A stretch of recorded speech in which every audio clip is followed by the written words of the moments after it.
Olá pessoas, bem-vindos de volta. Meu nome é Felipe e essa é a nossa segunda aula da etapa 2 do nosso desafio Logbug. Aqui a gente vai ver um pouco da introdução do problema de roteamento de veículo. Mas antes, um pouco uma recapitulação do que a gente viu na outra aula.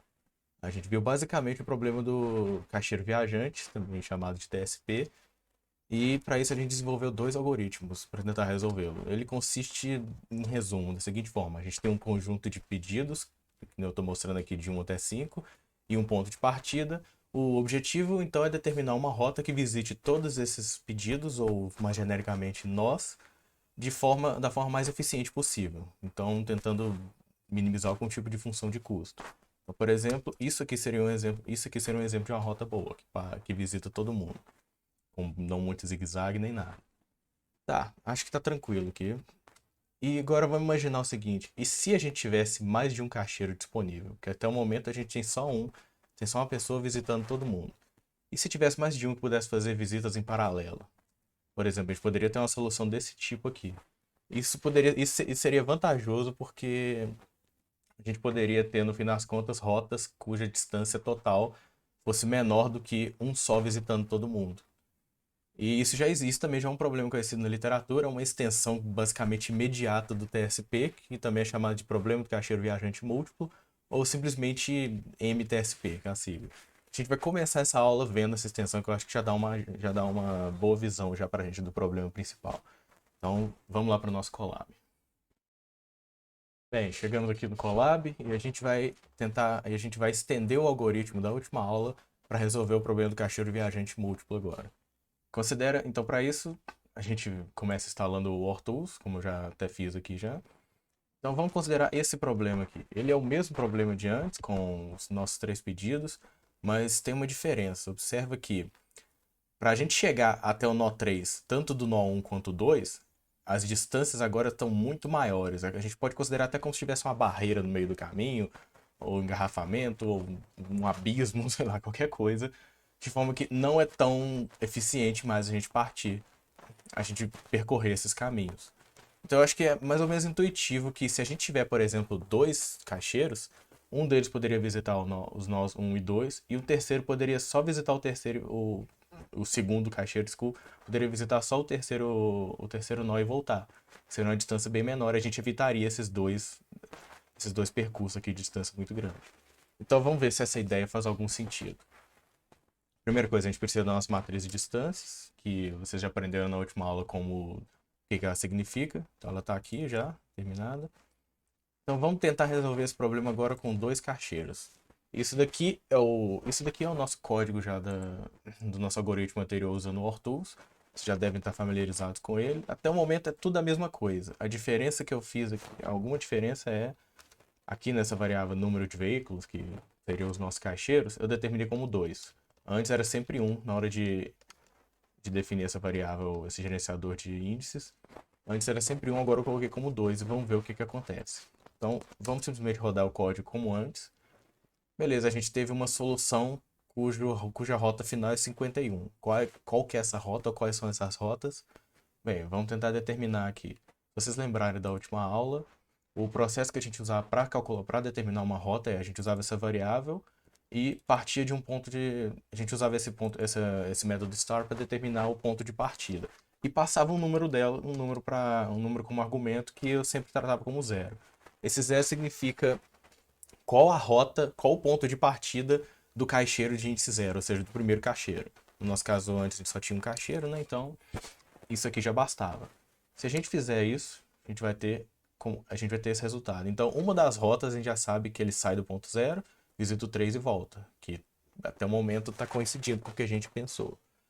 Então a gente deve imaginar que se a gente variar esse número aqui para um, significa vamos fazer a mesma coisa agora pegando a rota do caixeiro 2. E é exatamente isso que a gente tem. E essa é a segunda rota e essa é a segunda rota percorrida. Ele percorre o resto dos pontos 2 e 1, exatamente como a gente pretendia. Isso aqui é o mesmo código começando com do caixeiro 1 também. Então a gente pode generalizar isso aqui, copiando tudo isso aqui, colocando dentro de uma função, como eu fiz aqui dentro. Isso aqui seria o índice do caixeiro do veículo. Então, rodando isso daqui, a gente tem a gente tem todas as rotas dentro dessa lista de listas. Então, nosso problema teria essas duas rotas aqui como solução, que é exatamente o que a gente estava prevendo. Então, se a gente juntar todo esse código, a gente tem essa função aqui, que parece um pouco grande, mas é basicamente concatenar o que a gente já tinha feito antes. Então, com todo esse código aqui, a gente pode resolver esse problema, dada aquela matriz de distância, com dois caixeiros, e essa é a solução que a gente obtém. Exatamente o que a gente tinha previsto. Um dos caixeiros vai visitar só o nó 3 e o outro vai visitar o 2 e o 1. A gente pode brincar aqui um pouquinho, por exemplo, qual que seria a solução se a gente tivesse só um caixeiro? Nesse caso, ele sozinho teria que visitar todo mundo e a distância seria muito maior, porque a gente precisa percorrer um daqueles caminhos grandes, no caso aqui iria de 3 até o 2. Dá para melhorar ainda. Vamos colocar três caixeiras. Qual seria o resultado? Aqui nesse caso, uma das rotas é basicamente fazer nada. Isso acontece, tá? Vai chegando um ponto em que mais caixeiras não significa que a gente. Não, se a gente usasse mais caixeiras, não significaria que a rota ao final seria melhor. Poderia até piorar, como nesse caso aqui. Se eu colocar outro número, por exemplo, 10, a gente vai ter dois apenas fazendo uma rota de verdade e o resto todo nem saindo do ponto de partida. Ou seja, melhor a gente usar exatamente dois.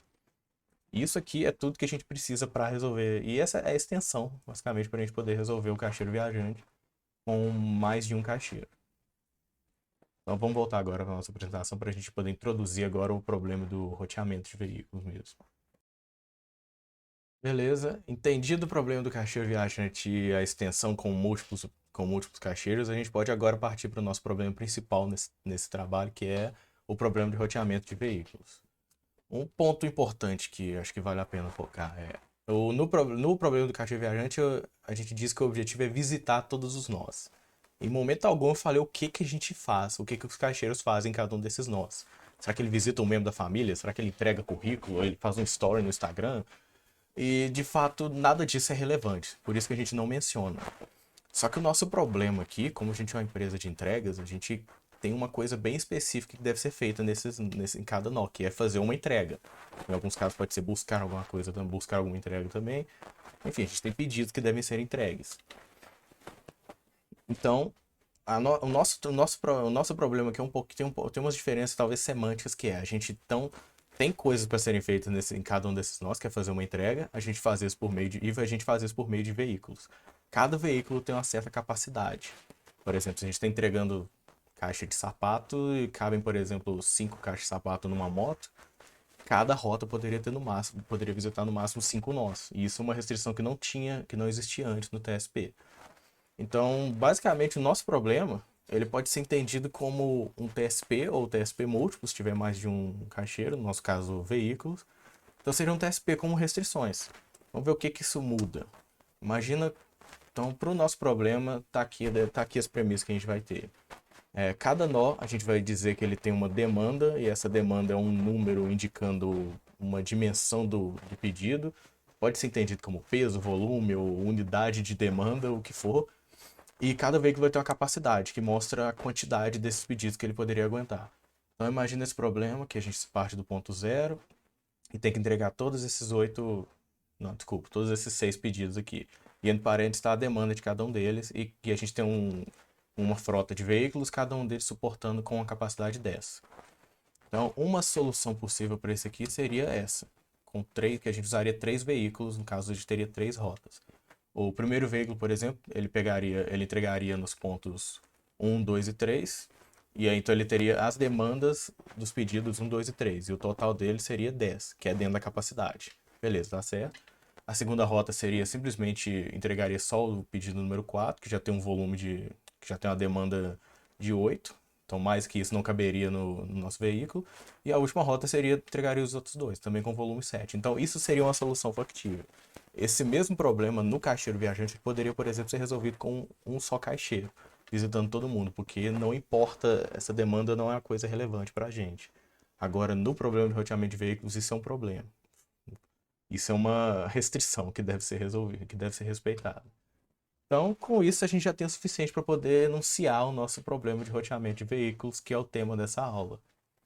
Então, a forma é, estendendo o enunciado também do TSP, seria: a gente tem um conjunto de cidades, endereços, localizações, ou mais geralmente nós. A gente tem uma distâncias entre cada um deles. E agora um conjunto de restrições operacionais, que seria, por exemplo, a capacidade que eu dei que eu mostrei no último slide.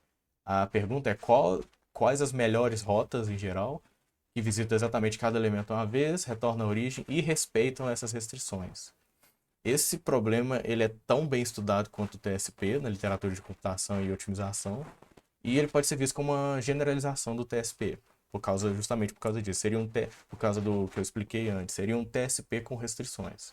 E é ele que a gente vai tentar resolver agora. Vamos ver como que a gente pode estender o nosso algoritmo do TSP múltiplo agora para resolver um VRP. Então vamos de volta agora para o nosso collab. De volta ao collab e vamos resolver então agora esse problema aqui de roteamento de veículos, que é basicamente o mesmo que a gente vem resolvendo em todas as aulas, com a diferença de que a gente agora tem demandas em cada um desses nós. E vamos assumir que a capacidade de cada veículo seja igual a 10.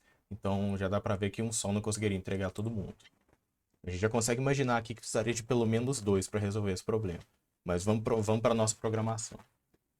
Lembrando que eu falei que um VRP é basicamente um TSP múltiplo com restrições, então o código que a gente já desenvolveu antes seria o mesmo com a inclusão dessa restrição de capacidade.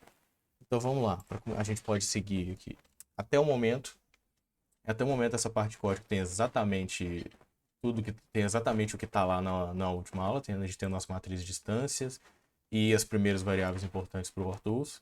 Mas aqui eu incluí essas duas outras variáveis, que são as demandas de cada um nó.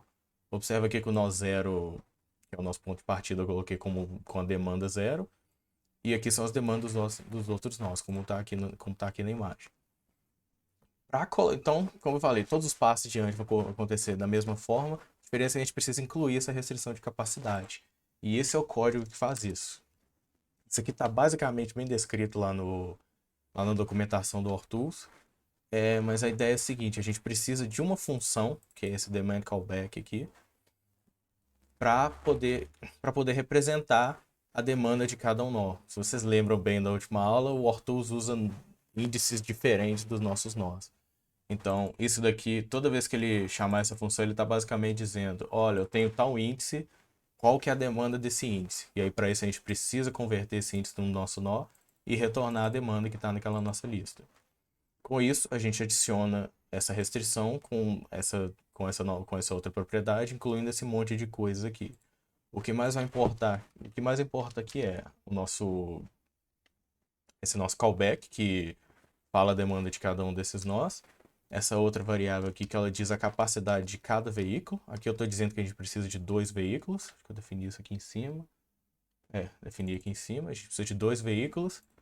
E essa é a capacidade de um deles. Essa operação aqui é simplesmente a mesma coisa disso. Uma lista repetindo. Acho que vocês já são acostumados já com esse tipo de notação.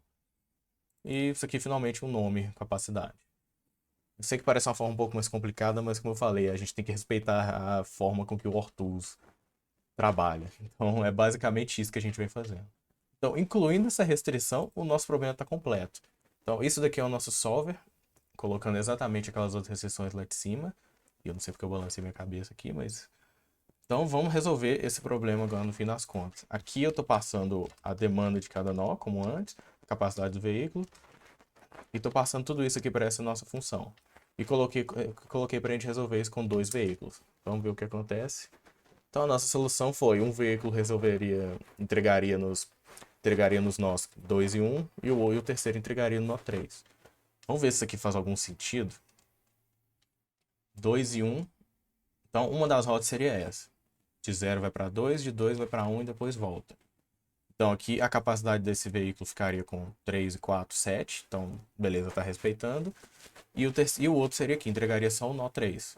Observa que eu mantive aqueles 2 caminhos bem pesados aqui dentro. Então, ele acabou evitando justamente tentar juntar... Ele acabou separando, como antes, de colocar o 1 e o 2 numa rota e o 3 em outra. Então, beleza, faz um certo sentido. Isso aqui seria a nossa rota. Mas, basicamente está pronto isso. Esse é o nosso algoritmo que resolve problemas de roteamento. Mas vamos brincar um pouquinho com isso. Porque como agora a gente tem um problema com restrições, pode ser que a gente tenha, como a gente tem problema com restrições, pode ser que alguns casos acabam não funcionando. Por exemplo, aqui eu mostrei para vocês que a demanda total de todo mundo é 11, então a gente precisaria de pelo menos dois veículos. O que que aconteceria se a gente colocar, sei lá, se a gente colocar três primeiro? Qual seria o resultado? Bem, como antes um deles foi desnecessário, então ele nem entraria. Mas agora se a gente reduzir e colocar só um, e maravilhoso, a gente tem um erro aqui. E o que que acontece? O problema é infactível, como eu falei antes. Então, essa parte, eu sei que o erro aqui foi uma coisa não muito, não bem assim, profissional, mas o que acontece é, essa versão aqui, essa linha que efetivamente resolve o problema, como ele não tem solução, ele retorna um nada. Então, esse solution aqui é um none. Então, na hora de chegar aqui embaixo, como isso aqui é um none, ele reclama exatamente que esse none não tem esse tipo de propriedades, e esse é o erro que a gente tem. É um erro bem. Não é uma forma muito profissional, senão a gente vai deixar isso como exercício para vocês melhorarem esse código. Mas é isso que eu quero que vocês entendam. É o que aconteceu. Esse tipo de problema não tem solução, porque a gente não tem veículo suficiente. E a gente pode brincar até mais com isso, não só com o número de veículos, por exemplo. Imagina que a gente tem o mesmo problema, com as mesmas capacidades, só que com a mesma demanda, desculpa, mas a capacidade do veículo agora é 5, é metade. Então, todo mundo concorda que a gente precisaria de pelo menos 3 veículos, né? Para entregar cada um deles. Então, se a gente tiver esses 3, rodar o mesmo algoritmo, aqui cada veículo entrega um pedido. Certíssimo. Se a gente for resolver o mesmo problema agora só com 2 veículos, novamente o mesmo erro. Então, beleza. Então é isso. Esse finaliza então essa nossa aula, que a gente trata do problema de roteamento de veículos. Aqui vocês aprenderam, a gente simplesmente veio estender o que a gente já tinha começado na outra aula, partindo do nosso solve de TSP para um TSP com múltiplos cacheiros, para finalmente um VRP, que é que é basicamente um TSP com múltiplos cacheiros, que aqui agora seriam veículos com restrições. E a nossa restrição aqui de capacidade, ela foi incluída com essas outras linhas. Então, é isso, gente. Boa sorte nos exercícios e até a próxima aula.